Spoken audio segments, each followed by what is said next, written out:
I am E. Krishna Rao Patro. Now, I'll discuss about the questions related to our first module, the different types of classification of data structures and their usages, and what are the questions are there related to that topic, means that module. We'll discuss now. The first question says, define data structure and draw the diagram showing the classification of data structure. So, you have to define what is data structure, as well as you have to draw the classification of data structure. See, the definition says a data structure is a way of organizing the data so that it can be used efficiently in terms of both time and space. These are the two important factors mainly given importance in the data structures. So whenever you're designing any algorithm, that algorithm may use some data structure. That data structure's aim is you have to design in such a way that should take less time as well as less space. They are the two important factors for any data structure. If these two are not done properly, then it is not a efficient data structure. Okay. Now, as per classification is concerned, data structure is divided into two types. One is linear, second one is non-linear. And under the linear data structures, we'll have array, stack, queue, and linked list. These are all comes under linear data structure. And under non-linear data structure, you'll find graph as well as trees. And from the name itself, you can guess it is a linear. That means these four array, stack, queue as well as linked list comes under linear category. And under non-linear, graphs and trees. So this is a general classification of data structure. So most of the time you'll get this question. Or sometimes they may ask 2-mark question or even 5-mark question also. So if it is 5-mark question, you have to elaborate little bit. You have to write what is array, what is stack, what is queue, what is linked list, what is graph, and what is tree also. So you should write array is a collection of homogeneous data. Array is collection of homogeneous data which will be arranging data in a linear manner, in a sequential manner. Similarly, stack also one linear data structure which arranges the data from bottom to top, which follows the order of last in first out. Similarly, queue also a linear data structure which follows the principle of first in first out.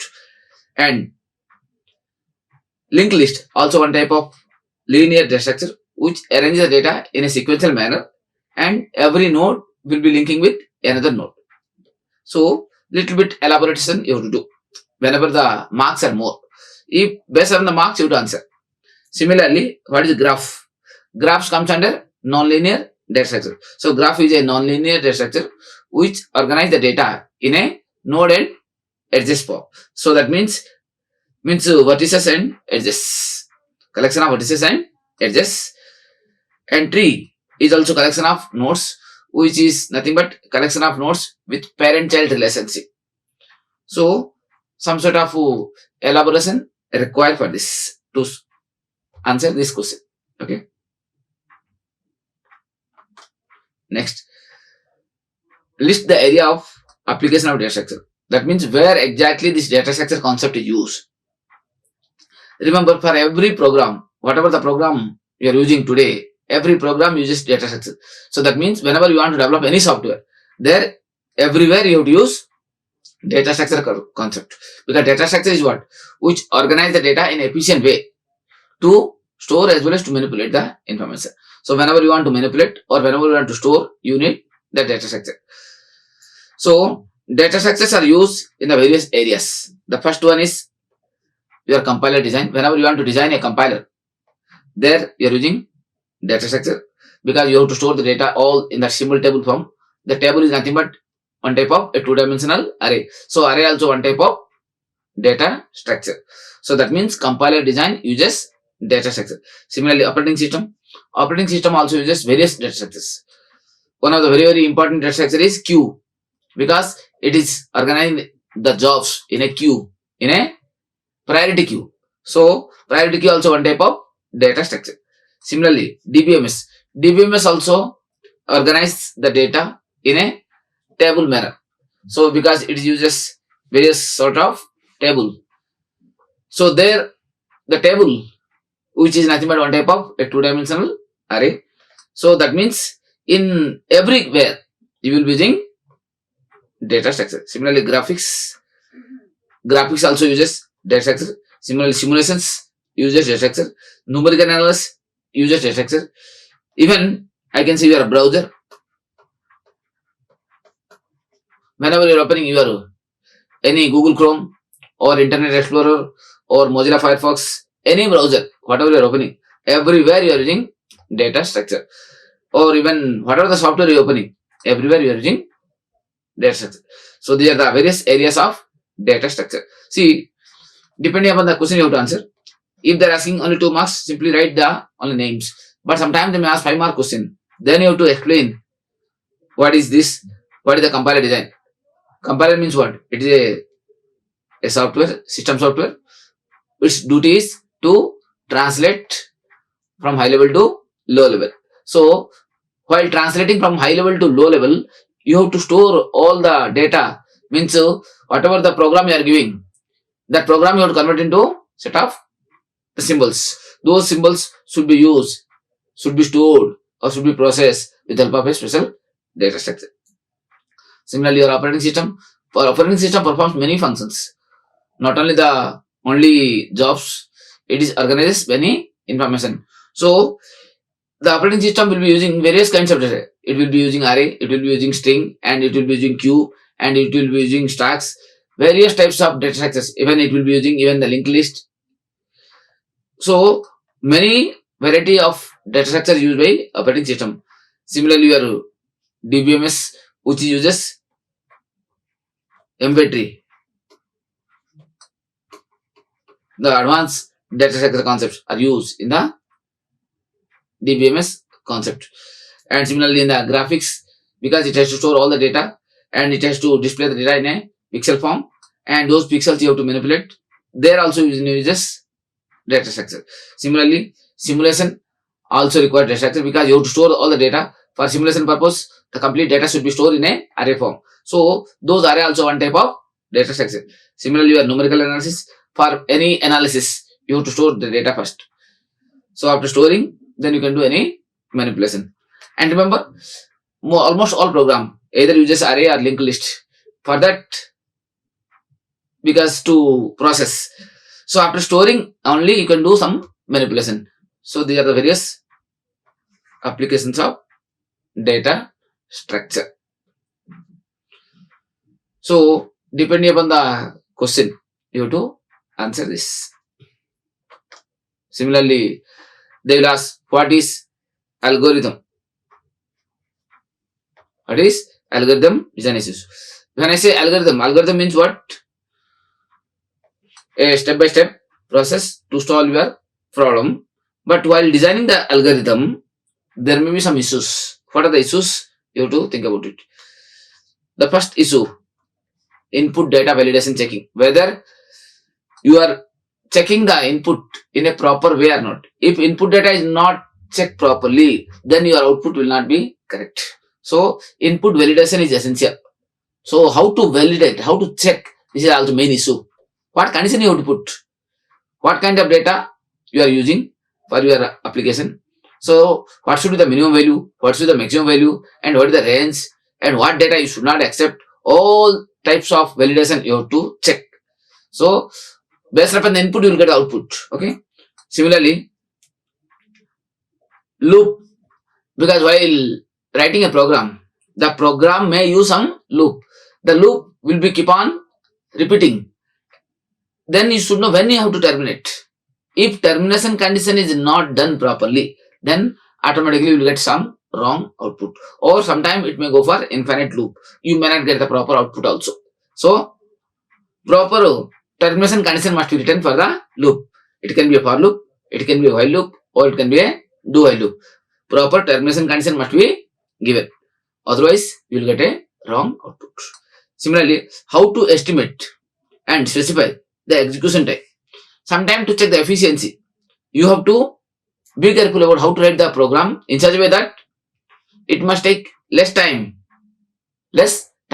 So if the timing, as of course space also, if the timing consumption is more, then it is not efficient program, because the main issue for the designer is how to write an efficient program, how to use the efficient data structure. For example, I am having a set of fixed data. I am having set of fixed data. So how to store the fixed data? Assume I am having m number of data. Assume m equal 10. That means 10 data I have to store. How much? 10 data. So to store 10 data, what kind of data structure I should use? There are two options. One is array, second one is linked list. So which is the best data structure? Here my question is what? How many data? 10 data. Assume my data are 1, 4, 9, 18, 25, 66, 88, 49, like this set of data are there. 437, 8, 100 and 75. This is a given data. Now this means what? Number of data are fixed. So in that case, which data structure I should use? Whether array or linked list? So answer is array. Why? Because whenever the number of items are known well before the execution, then go for always array, because array mainly meant for static, that means fixed data.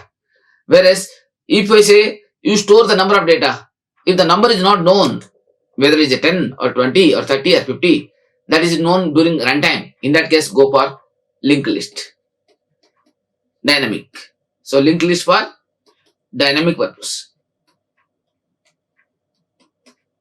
So whenever the dynamic usage of data comes, always go for linked list, and whenever, that means the pointer concept. And whenever the static concept comes, that means fixed size comes, go for always array. So depending upon the scenario, you have to choose which is the best data structure to make the program more effective. So based upon the special data structure, it is more effective. Then one more design issue is how to compare algorithm in terms of their efficiency. Efficiency in terms of time and space, both factor.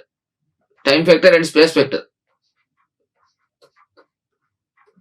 are the two important factor you have to check. Second, justification for the use of the problem size as a measure. So you have to think about the what is the measure size, how much data you are going to process. So how to handle if the volume is large. So large volume data, how will you control and how will you organize? That is also one of the main issue, because they are asking what are the main issues while designing the algorithm. That means where I have to store. Sometimes my RAM is not sufficient enough to store the data. In that case, where I have to store? Then I have to go for secondary memory. That is, I have to store in some hard disk. So step by step, I may bring the data and do it. Just like that our RAM and virtual memory. Because RAM is not sufficient to process all the data at a time. So in that case, we are using virtual memory. So that means when the size is increasing, that means when the problem size is or processing size is greater than our existing RAM, in that case I have to go for virtual memory. So the problem size is also one of the important criteria while designing the algorithm. Similarly, referring array elements, where I am referring the elements, that is also one of the issue. Similar time and space complexity, that is also one of the major issues. So these are the various design issues, means algorithm design issues. So the fellow who is writing the data structure, means algorithm, they must be careful about these factors. If these things are not given importance, then you may get wrong output or user may not satisfy. So these are the various points you should remember. Now we'll go to next question. They may ask, what is linear data structure? Because sometimes they may ask two more questions. A linear data structure have the data elements arranged in a sequential manner and each member element is concerned to its previous and next element. Example of linear structure is list, queue, stack, array. They are all linear data structure. So most of the time they will ask this question. What is linear data structure? Then what you would say? A linear data structure have a data elements that are arranged in a sequential manner. That means in a linear manner. and each member element is concerned to its previous and next element. And the examples, they may ask what are the examples of linear data structure. Then you should say under linear data structure, list is the first one, queue, stack, array, even simple variable also. Simple variable also, one more, linear data structure. Or sometimes they may ask which is the simplest and smallest data structure. Simplest and smallest data structure. Simplest and smallest data structure is variable, because variable can store only single data. So that means for storing single data also you need data structure meaning. For example, sometimes they may ask a question, when there is a group of data where which follows last in first out order, then what is the name of the data structure to be used? There are a group of data and which follows last in first out order. So to store those data, which data structure you have to use? Answer is stack. Similarly, sometimes they may ask which data structure to be used whenever you want to follow first in first out order. In that case, queue. So depending upon the question, you have to answer. Whenever you want to store a single data, then which is the best data structure? Answer is variable. Okay. So these are the various types of data structures available under the linear category. Similarly, they will ask what is non-linear data structure? What is non-linear data structure? Then you should say what? The data structure where the data elements are not organized sequentially. That is called non-linear data structure. That means it is organized in a hierarchical manner, not organized in sequentially. Highlight this. Or data items are organized in sequence hierarchical order.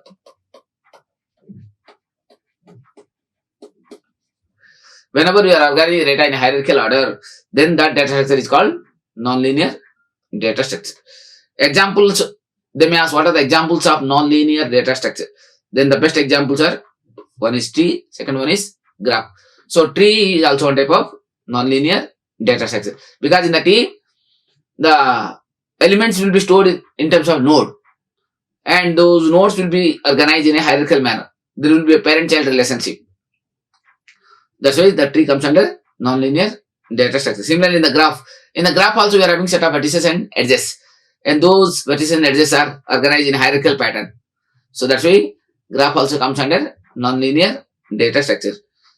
So a tree is collection of nodes where these nodes are organized in a hierarchical and form a parent-child relationship. So that's why tree is a non-linear data structure. Similarly, in a graph is also collection of vertices and edges, where those vertices will be organized in a hierarchical order. Fine. So this is a question related to non-linear data structure as well as their example. Of course, depending upon the question and marks, you have to answer that way. This is one of the frequently asked question, very, very important. Most of the time they ask this question. Next, define algorithm and its properties. An algorithm, see, you have to write the definition in a proper way, and you have to satisfy the examiner as well as you have to satisfy the teacher, whoever is evaluating the paper. Sometimes they may ask in the viva, or sometimes they may ask in the written exam also.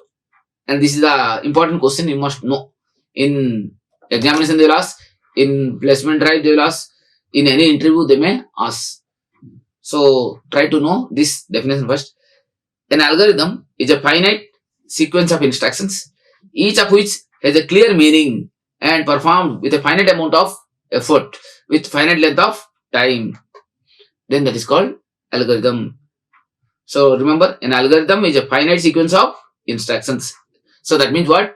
To solve any problem, you need finite set of instructions. Every instruction is some statement which performs something. An algorithm is a finite sequence of instructions, each of which has a clear meaning. Every instruction should have a clear meaning and it can be performed with finite amount of effort. That means whatever the instruction you are writing, that must take less time. That means finite time. It should not go for infinite. If it goes for infinite, you will never get the solution. That's why the question is, it must be performed in a finite amount of effort in a finite length of time. So less time as well as less space it should take. That is the main criteria of this algorithm design. So whenever you're writing algorithm, these are the things you should remember. Okay. So try to remember, every algorithm is a sequence of instructions, finite sequence, not infinite, finite sequence of instructions, and each of has a clear meaning, and each of must have a clear idea what to do, what it is doing, what is its intention, and it can be performed with a finite amount of time and space. That is the main point you should remember for the algorithm.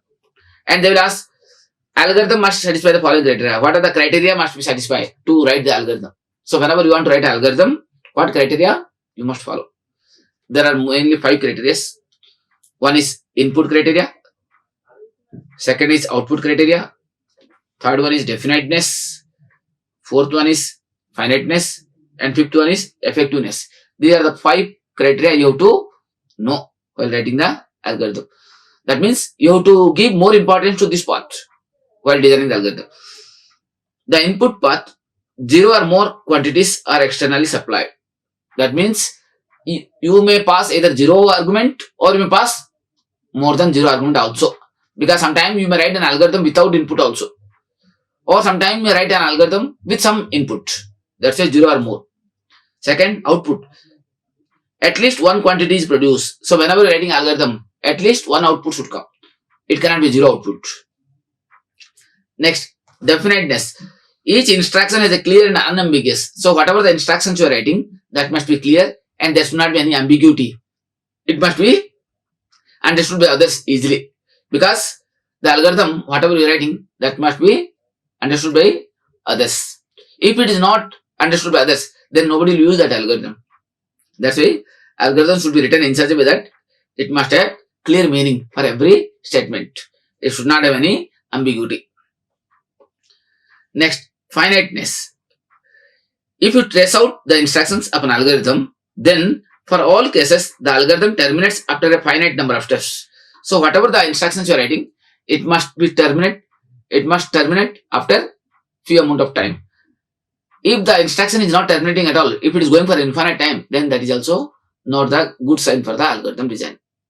So it must have a finiteness, not for infiniteness. If it will go for infiniteness, we will never get the output. We will never reach our required result. And the next one is effectiveness. How much effective? Every instruction must be very basic. It must be very, very basic so that it can be carried out. It must be effective. Whatever the instruction read must be effective. If there is no effect, no use of writing the instructions. So these are the 5 points you should remember while writing the algorithm. First one is what? Input. Second is output. Third is definiteness. Fourth one is finiteness. Fifth one is effectiveness. So most of the time they will ask this question. In first unit, you will get this question. Next we will see one more question. Define recursion. Or what is recursion? They may ask. As soon as this question comes, how will you answer? The process in which the function calls itself when the calls directly or indirectly is called recursion. When the function is calling itself, the process is called recursion and the function is called recursive function and the corresponding function is called recursive function. For example, I am having a function called f.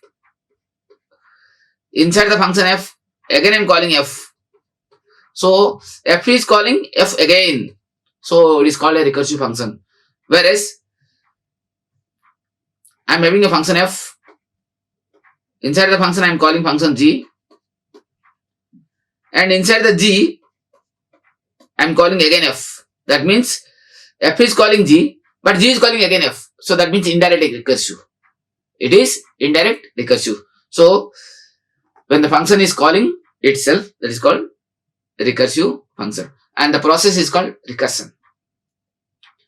And they will ask, what is the best criteria for recursion? What is the minimum condition? Means what are the criteria you have to satisfy to write the recursion? Because to solve any problem, either you may use either recursion technique or you may use iterative technique.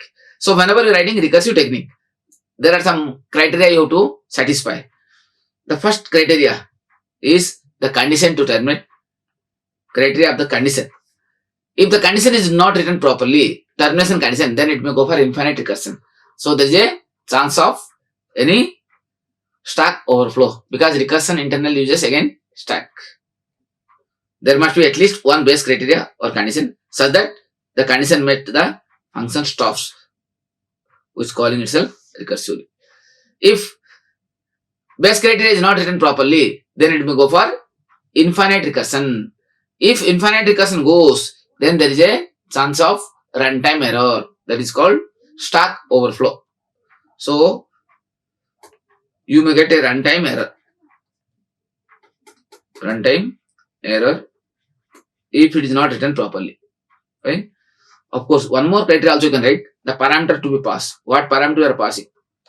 Parameter passing. Second one. First one is the condition to terminate. Second one is parameter passing.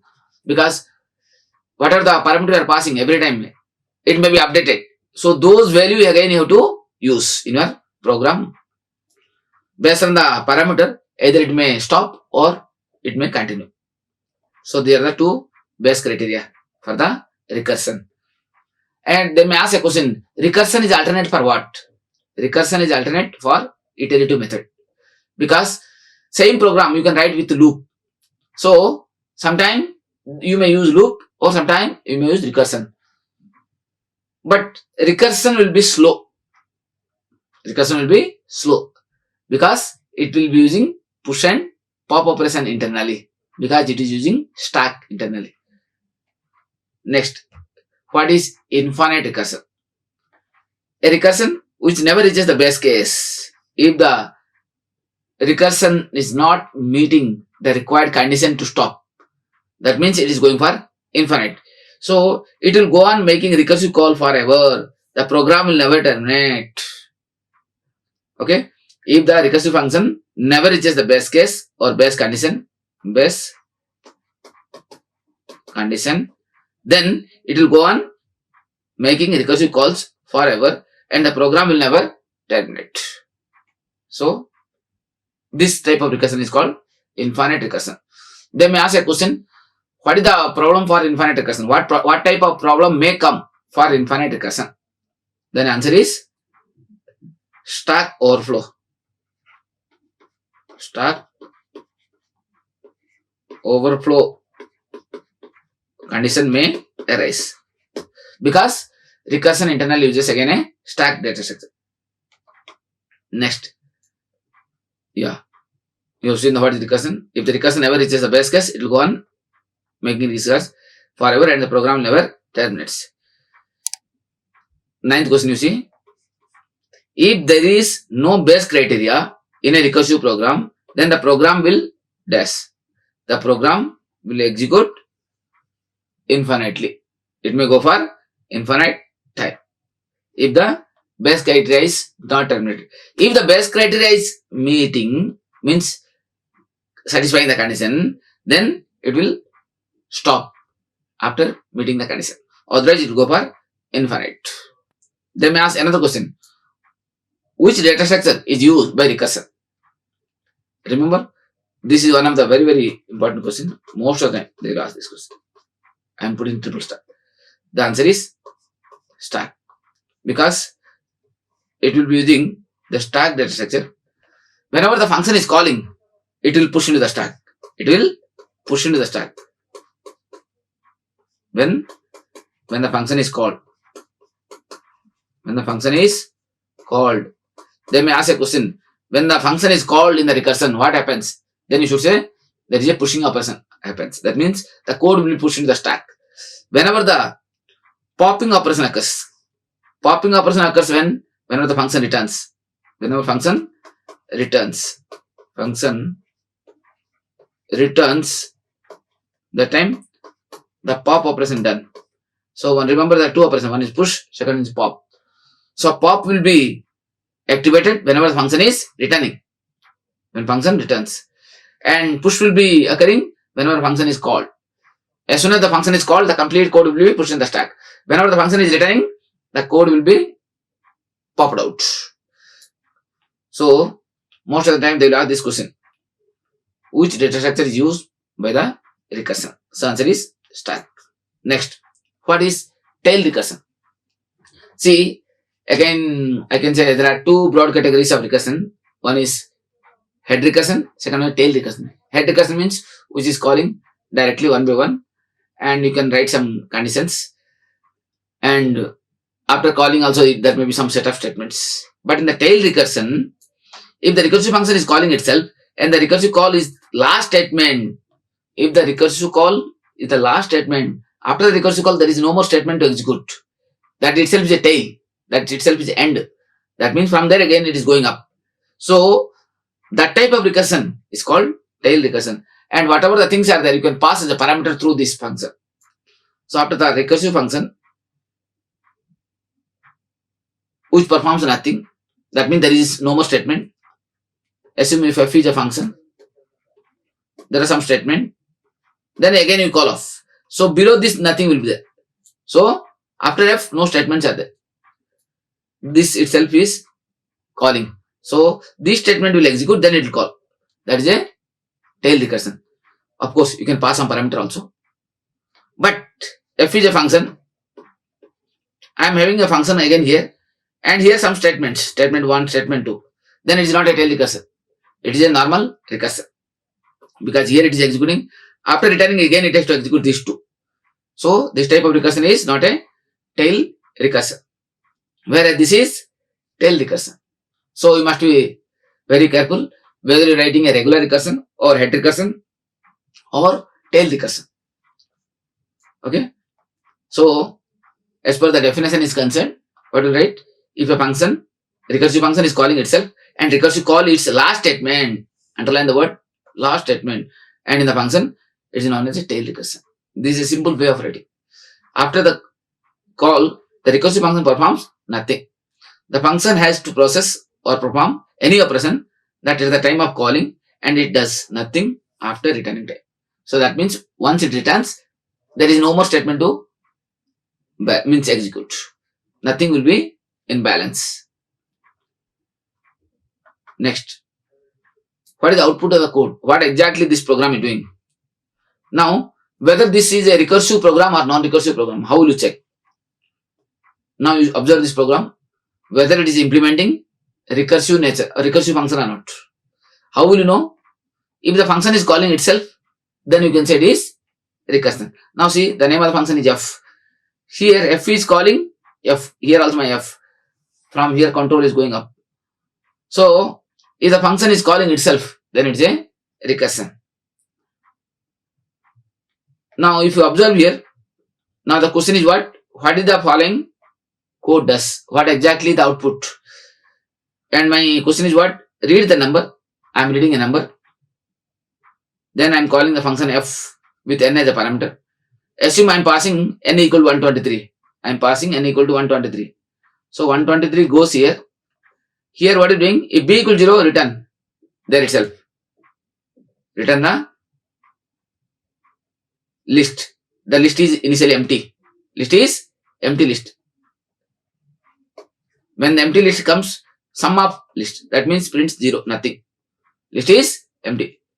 If b is not 0, then dig the digit b modulus 10. B modulus 10 means the last digit 123 modulus 10. How much? That is 3. So the digit is 3. So LST dot append. Initially LST is how much? Empty. So 3 is appended here. Then after appending f, again the function is calling b by 10. B by 10 means it is integer division. 123 by 10. That means it's 12. So when I go next time, the value will be 12. 12 is 0. No. Again comes here. 12 modulus 10. 12 modulus 10 is how much?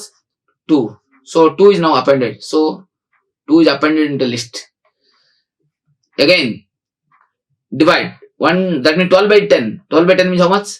1. So 1 is passing. So 1 modulus 10, how much? 1. Again append 1. So 1 is appended here. Then finally 1 by 10. 1 by 10 is how much? 0. So you are passing 0. 0 equal 0, yes. Whenever the condition is satisfying, now my base condition is satisfying, that time I am returning the list. So after returning the list, it is doing sum of the list. So that means 3 plus 2 plus 1, how much? So here the answer will be 6. So that means what exactly this code is doing? The aim of the code is to do sum of digits of a given number using recursion. Answer is sum of digits. Sum of digits of a number. The number may have 2 digit or 3 digit or 4 digit or 5 digit or single digit also. So the output will be returned. Right? So most of the time they will ask what exactly this code is doing. Then you should say this code is doing sum of digits of a given number. Otherwise sometimes they will ask, if I give 123 as a number, what is the output? Then answer is 6. So based upon the question, you can answer these things. Next, 13th question. What exactly this following code is doing? That means what? My g is a function which takes n as a parameter. Here you are checking n equal 0 or n equal 1, return 1. If n equal 0 or n equal 1, returning 1. Otherwise, returning n into g of n minus 1. That means g is calling ng. So whenever g is calling g, then it's a recursive function. Okay. Now here what I am doing? My n value is every time reducing and multiplying with the n. That means n into n minus 1 of g. Next time n into n minus 1 into g of n minus 2. Every time n value is reducing. N value is reducing. Again next time it is repeating until it reaches n equal to 1. Whenever n is 1, so n into n minus 1, n into n minus 1 into n minus 2 into n minus 3 and keep on going until 1. Whenever reaches n become 1, returns 1. So it checks the condition. The base condition is what? Whether value of n is 0 or not, or 1 or not. If n value is 0 or 1, then return 1. So that means this is n into n minus 1 into n minus 2 into n minus 3 into up to 1. So here the question is what? If the value of n is 7, then what is the output? 7. 7 minus 1, 6. 7 minus 2, 6, 5, 4, 3, 2, and 1. That means whenever n become 1, it returns. So what is doing actually? It is multiplying up to 7 to 1. It is nothing but 7 factorial. So this program is finding n factorial. So if I give n equals 7, what is the output? 1 into 2, 2, 6, 24, 120, 120 into 6, 7, 20 into 7, 0, 7 2 is 14, 7 7 is 49 plus 1, 50, 50. That means the output will be 5040. So that means it is finding 7 factorial. Fine. So this way it gets the output. So depending upon the question, you have to answer it. Most of the time they will have this type of question. So you must be very careful. First of all, you have to understand what exactly this program is doing. Then you can trace out and you can answer it. Then the 14th question. What is linear search? It is a search that it finds an element in the list by searching the element sequentially until the element is found in the list. Linear search, the name indicates what? It has to search linearly, sequentially, from beginning to till end. It is a search, it finds the element in the list by searching the element sequentially until the element found from the list, and it searches from beginning. It searches from beginning of list. Beginning of list. Whereas other searching, it may start from middle or based on some requested position. Whereas here in the linear search, always start from searching from beginning. That means from the 0th index. Of course, sometimes they may ask 1 mark question or 2 mark question. You can write this way. If the question is large or lengthy, then you have to explain the algorithm also. But for simple question, 1 or 2, this is enough. Then they may ask, what is binary search? Remember, linear search and binary search are the two important searching techniques. Now, in the case of binary search, the searching starts from middle of the list. Binary search is a search that finds the middle element in the list recursively until middle element is matched with such element. So, in the case of linear search, it searches from beginning until the data found. Where in the case of binary search, it starts searching from middle of the list. Middle of the list. If the data is available in the middle, okay. Otherwise, it will check whether your requested data is less than middle or greater than middle. If it is less than middle, come to left list or come to right list. That means you are dividing the list into two parts, left, two, and right. So, recursively you have to search.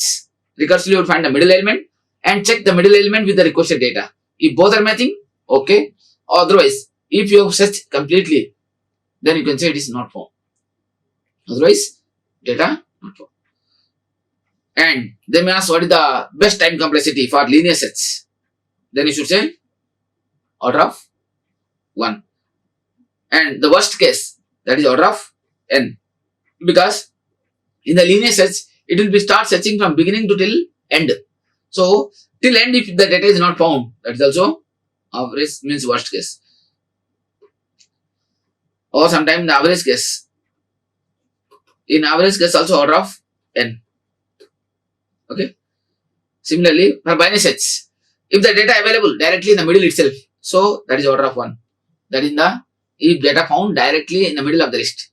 Of course, remember for binary search, the condition is, minimum condition is, data must be in the sorted order. Data must be in sorted order. This point you should remember. Whereas for linear search, data need not be in order. That is the main advantage in the linear search. So, if the data is not in a sorted order, binary search you cannot apply. That is the minimum requirement.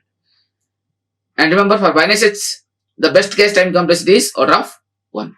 And the worst case is order of log n. As well in the average case also, order of log n.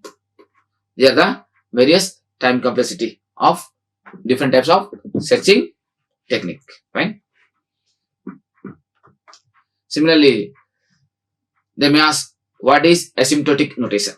Most of them will ask for one more question. Then you should say, asymptotic notations or mathematical notations are used to describe the running time of algorithm. So that means whenever you are writing algorithm, that algorithm may take some time. So how much time it takes? Those time consumption or how much space it consumes, time and space consumption, you can write through this notation. So they are the way of representing the time consumption of the algorithm. What are the different ways exist to represent this time consumption or time complexity? Runtime, that is also time complexity.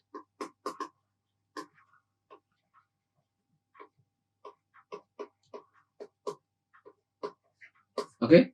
So there are 3 notations: big O notation, omega notation, and theta notation. They are the commonly used asymptotic notation to calculate the complexity of algorithm. And big O notation is used for worst case. Big omega notation used for best case. And theta notation are used for average case. These are the 3. And what are the different asymptotic notation symbols? Means asymptotic notations are there. Whenever the program takes constant amount of time, whenever the program consumes fixed time, whatever will be the program, whatever will be the input, always it takes same time, then that is called constant. So the time complexity is order of n. For example, I will say x to power 0. For example, x equals 7. For example, x equals 7. If x equals 7, what is the value of 7 to power 0? Answer is 1 only. For example, x equal to 1345. In that case, what is the value of x to power 0? 1345 to power 0. Answer is 1 only. That means, whatever will be the value of x, My answer is always 1 only. That takes same amount of time to calculate. So that's why it is constant. This is one of the example. So whenever such type of scenario comes, for any input, if it is gives same time, means same output in the same time, that means it consumes constant amount of time. That can be represented by order of 1. Similarly, logarithmic. If the program consumes logarithm time, then the time complexity will be represented in log n time. Whenever the divide and conquer policy comes, if the program divides the input list into 2 parts, again that sublist divided in 2 parts, it is keep on dividing the list into two parts, equal division, then that type of program comes under logarithmic program, and that takes order of log n time. Similarly, linear, if it goes in a sequential, that is order of n. If it is linear with logarithmic, that is order of n log n. If it is a quadratic, that means loop within a loop. First loop, inside that there is another loop within a loop, which takes same amount of same repetition. That means outer loop repeats in time, inner loop also repeats every time. For every iteration, it repeats same amount of time. So order of n square. That means that is quadratic time. If it is a cubic, loop within a loop, 3 loops, nested loops, that is order of n cube. If it is exponential, then order of 2 to the power n. So these are the various asymptotic notation for different types of programs. So most of the time they'll ask, how will you represent the constant amount of time? Then you should say order of 1. And how will you represent the quadratic? Order of n square. So the time complexity you can represent in this way. They are the big O notations. These are called what notation? Big O. Remember, big O is a measure of longest amount of time. Whenever you say big O, it says how much time it can take at most. Longest amount of time it could possibly take for the algorithm to complete the entire algorithm. What is the worst case? So worst case representation is done through big O. Similarly, in big omega, it takes smallest amount of time. What is the minimum time required to solve? So big omega takes smallest amount of time as compared to big O. It could possibly take the algorithm complete. So big omega takes smallest amount of time. So the smallest amount of time consumption can be represented through big omega. Similarly, big theta takes very short amount of time as compared to big O, and big omega it could possibly take, that means average case, that exact time. The upper bound algorithm is represented by big O notation. Only the above function is represented by big O. Asymptotic upper bound is called big O. The asymptotic lower bound is called omega. And the exact asymptotic behavior done by theta. Exact time. Whenever you want to represent, then go for big theta. So big omega, big O, big omega, big theta are the three different asymptotic notations are used to represent the time complexity. Similarly, they will ask, what is in place sorting? The name is, see, sorting itself is what? Arranging the data in a order. That is called sorting. But here question is what? What is in place sorting? The name indicates in place, in the same place itself. It sorts the list only by modifying the order of the element within the list. You will not do in some other place. Whatever the value means area is given, in that area itself you have to do the sorting. In place sorting. Insertion sort, selection sort are in place sorting algorithm. So they do not use any additional space for storing the list. It will not use any more additional memory for storing the, means to do the sorting operation. The best example is your insertion sort as well as your selection sort. If at all it consumes extra memory for sorting, then it is not a in-place sorting. Then they will ask, what is external sorting? When all the data item needs to be sorted, cannot be placed in memory at a time, then that sorting is called external sorting. That means you are using some additional memory, extra memory to sort it. Then external sorting is for massive amount of data. When your RAM is also not sufficient enough to store the huge data, in that case you have to take the help of external memory. So for example, your MedSort is a variation of typical use in external sorting. Some external sorting like storage like hard disk, CD, etc. used for external storage. So when there are huge collection of data, and if you want to arrange in an order, they may use merge sort, because merge sort allows you to do store the data in a external way, and you can divide it and merge it finally. So merge sort comes under your external sorting. Similarly, there was what is stable sorting.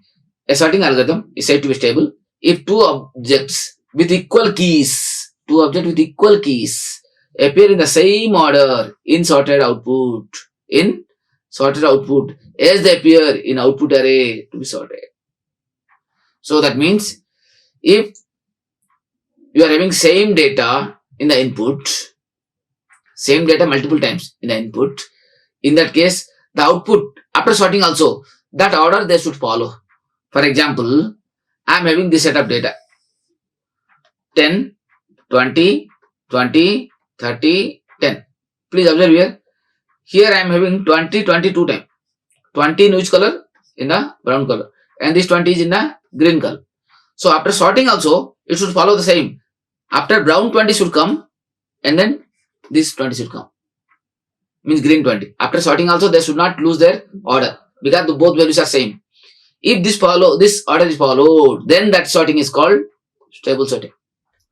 Similarly, if you observe here, first green 10 is there, and then brown 10 is there. So after sorting also, after green, the brown should come. That means first green 10, then brown 10, because both values are different. Sorry, both values are same. When both values are same, in the sorted order also, they should follow the same order. So in input, in which way you have given, in output also they should come in the same way, because both are having same value.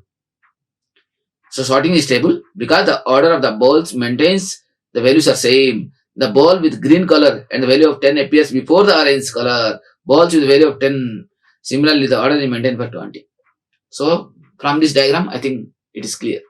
So you must be very careful for the stable sort. So in the stable sort, the which way you have given the input, same way the output should come. That means same order they should come for the same value data, not for the different value data. Now for example here, 30 is there, 10 is there. 30 is there, 10 is there. As per the value is concerned, 10 and 30 okay. But this 10 is not coming after 30, because after sorting, 10 should come first. So it will not follow the order. The order will follow if the values are same. Values are same. Then that type of sorting is called stable. They may ask which sorting algorithm is stable. Which sorting algorithms are stable? The sorting algorithms such as bubble sort, insertion sort, merge sort, or comparison based sort, or these sortings maintain the relative order preserved for the same value data after sorting. So these sortings are stable sort. Insertion sort, bubble sort and merge sort. These are all stable sort. That means it maintains the same order before sorting as well as after sorting for the same value data. Similarly, which sorting algorithms are unstable? Your quick sort is unstable and heap sort also unstable. It may deviate the order. Write the best, average and worst case time complexity of insertion sort. They may ask what is the best case and what is the average case and what is the worst case complexity of insertion sort. So when you are sorting the data using insertion sort, the best case is order of n and the average case is order of n square and the worst case is also order of n square. So remember these three different types of time complexity. And they may ask a question, when order of n comes for insertion sort, this situation will arise wherever data is already sorted.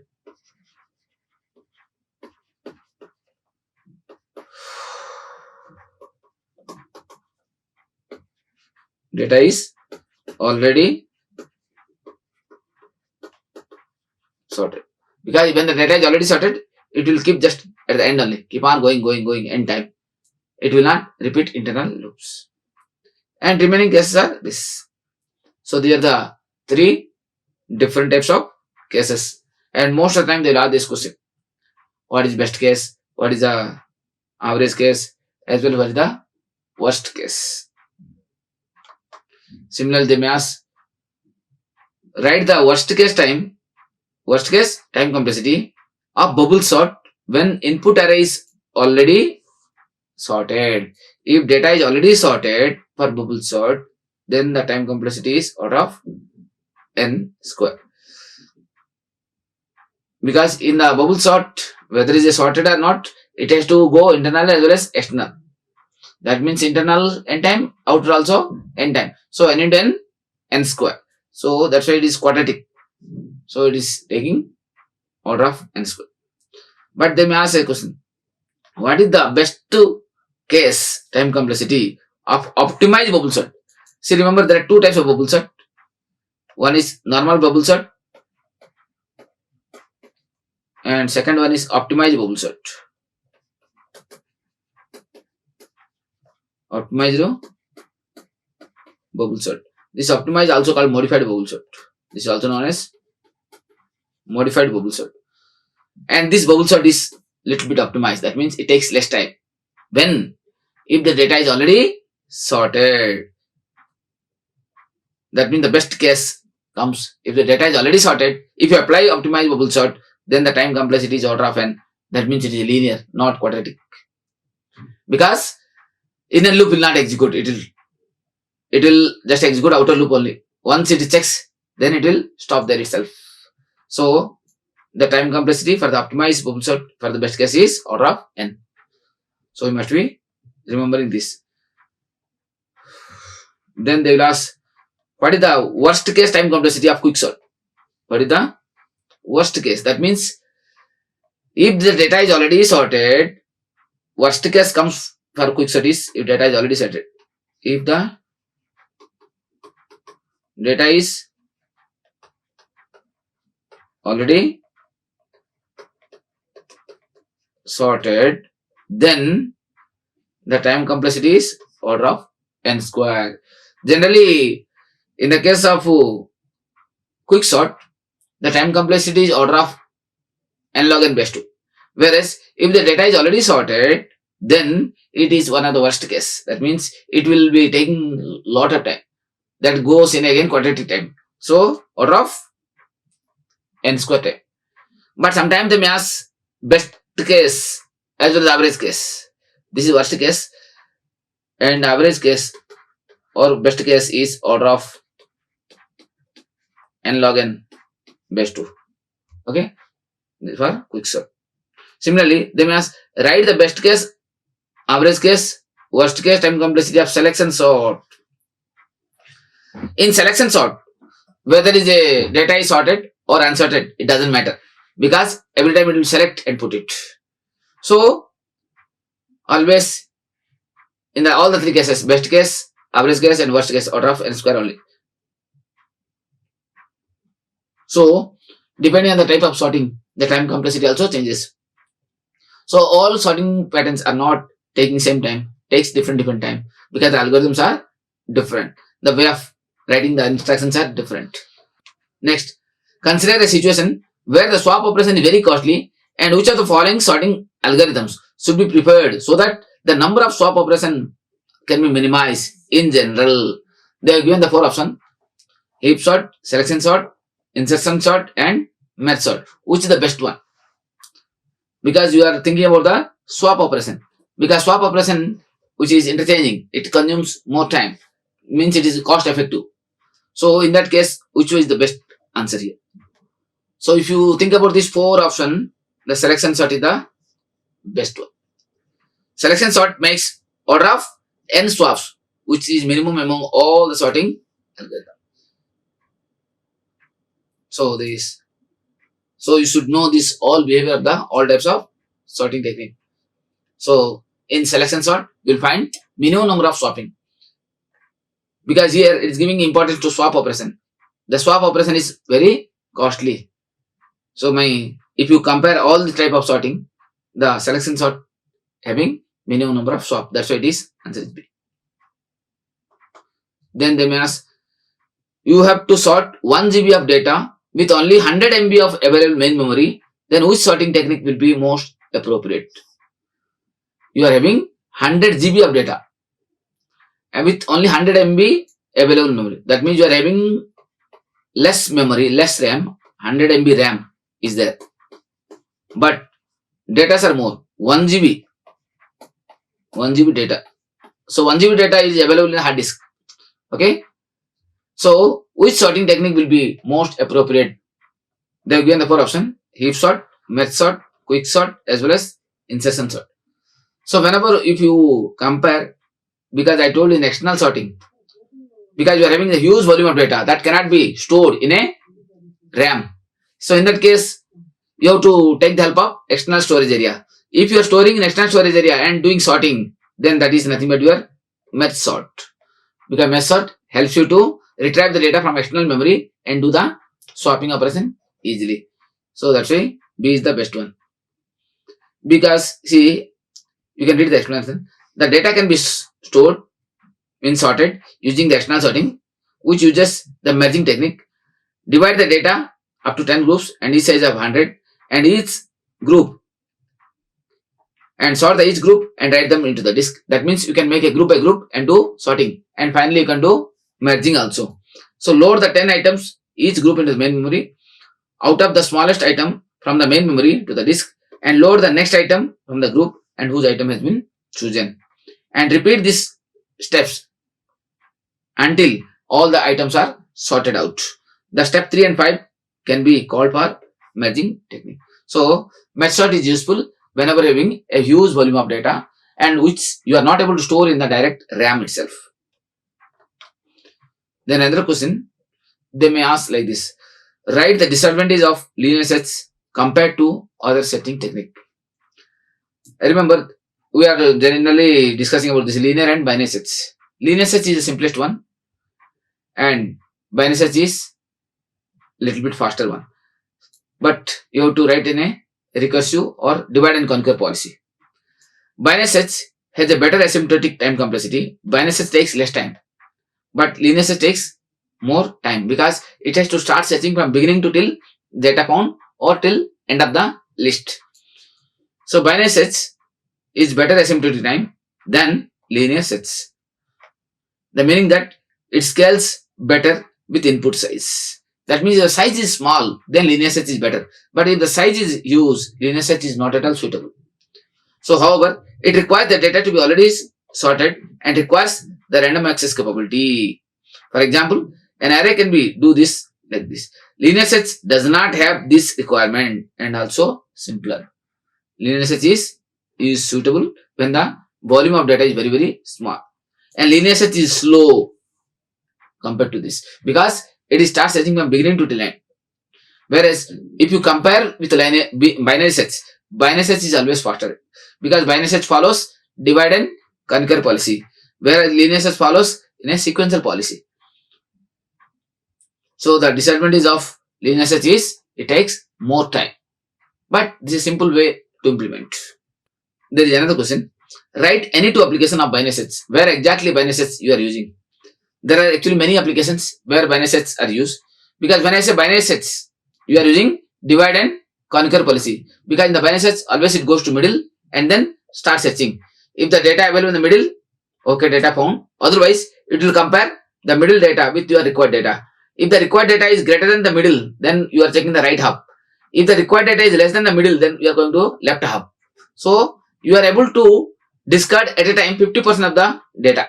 So whenever such type of scenario comes, where exactly you are using in your real-time application, generally you are implementing the dictionary. Dictionary always uses binary sets concept. Similarly, it is used to implement multi-level indexing in database also. There also you are using the binary sets. Similar to implement Huffman coding. The Huffman coding also uses binary sets. So in these three cases, we are using these binary sets. Similarly, there is another case, means another question.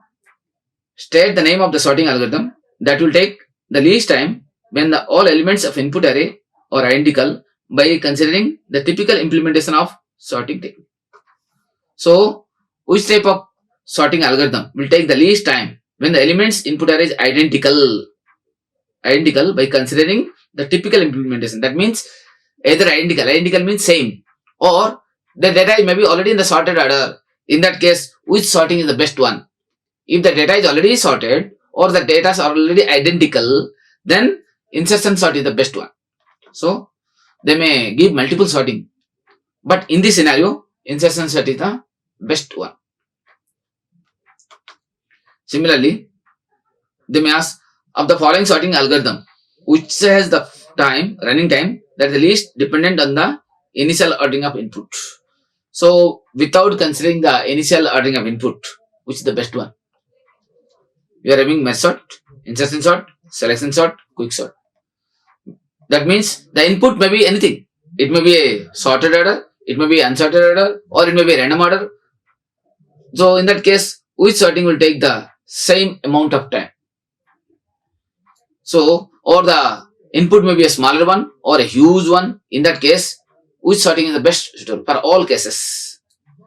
So, we are having these four options. So, the answer is merge sort. So, in insertion sort, see how merge sort is correct. In insertion sort, if the array is already sorted, then it takes order of n. Order of n. If the data is not inserted, that may give order of n square. If the reverse sorted comes, it is order of n square. That means if the data is in the reverse order, then the time complexity will be more. In quick sort, if the data is already sorted, then the reverse sorted will take order of n square. So that means in quick sort also, if the data is sorted, some time complexity. If the data is not sorted, it will give some other time complexity. So the best and worst case performance of selection sort is order of n square. Only when the array is already sorted, then less fast, then it may take less space, means swapping time. Otherwise, it may take some extra swapping time. So in merge sort, the time complexity is order of n log n for all cases, and performance is affected at least in the order of input sequence. That's the answer. A is correct. So the best suitable sorting algorithm without considering the input size or input type of data, whether sorted or unsorted, or whether it's a smaller one, huge one. In that case, the best one is your merge sort. Another question they may ask, define big O, define big omega and theta notation. And remember, this is one of the very important questions. This may be used again in your data structure and algorithm also. The upper bound of algorithm represented by big O notation. So to represent the worst case, that means how much time it may take at most, that is called your worst case, that can be represented by big O notation. Next, the algorithm's lower bound, that means minimum time, you can represent through omega notation. What is the minimum time it takes? That time complexity you can represent through big omega. The asymptotic lower bound given by omega notation. The bounding of function from the above and below represented by theta notation. So big O, omega and theta. They are the three standard notations you can use to represent your time complexity. So depending upon the scenario, you can change the notations. The worst case scenario is big O. The lowest case, the minimum, omega. And the best case means the exact case, that is theta. This is exact. This is the minimum. This is the maximum. Next, 34. In the given array, assume this is the given array 1, 2, 4, 3. How much? 1, 2, 4, 3. Bubble sort is used to sort the array of elements. That means you are using bubble sort. How many iterations will be done to sort the array? How much iteration means how many times it will use. Bubble sort is used to sort the elements, and how many iterations will be done to sort the array. This is which sort? I told you there are two types of bubble sort. One is normal bubble sort, another one is optimized bubble sort or modified bubble sort. So here we are talking about normal bubble sort because here you have not written any optimized or modified bubble sort. So you must be very careful what type of bubble sort is given. In that case, because how many elements are there? 1, 2, 3, 4. So your outer loop repeats 4 times. So how many iterations will be done? So the outer loop is n time. So that means 4 time. So answer is E. Even though the first two elements are already sorted, but bubble sort needs 4 iteration to sort the given array. Like, share and subscribe. Hit the bell icon for more updates.